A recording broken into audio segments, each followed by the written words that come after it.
This is Jane Britton, a 23-year-old Harvard student with her whole life ahead of her.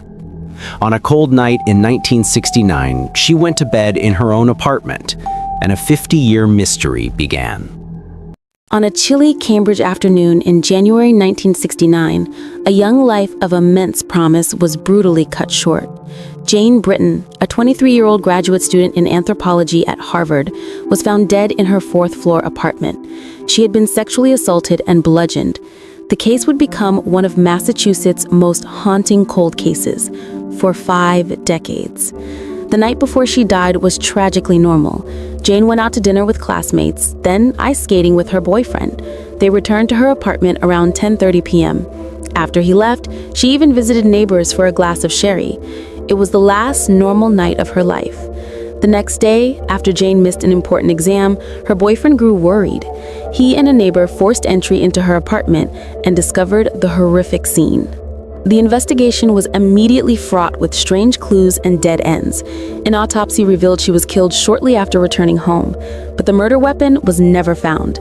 And then there was the red ochre. A reddish powder was found scattered across her walls, ceiling, and even her body. It sparked wild speculation. Was it part of some ancient burial rite? Jane was, after all, an anthropology student. But the most likely explanation was more mundane. Jane was also a painter, and ochre is used to make pigments. It was probably just in her apartment, disturbed during the violent struggle. Despite witnesses, one hearing someone on the fire escape, another seeing a tall man fleeing, the case went ice cold. The red ochre was a red herring. Leads dried up, witnesses' memories faded. For 49 years, Jane Britton's killer remained a ghost. Then, in 2017, a breakthrough.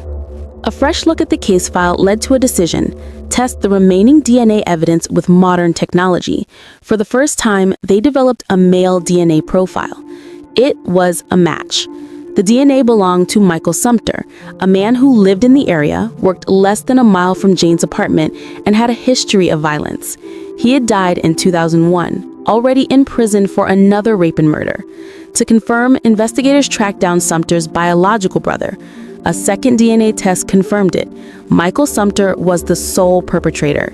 He entered through her window, attacked her, and fled. After half a century, the mystery was solved. The district attorney's office provided closure for Jane's family and friends, finally lifting a cloud of suspicion that had hung over others for decades.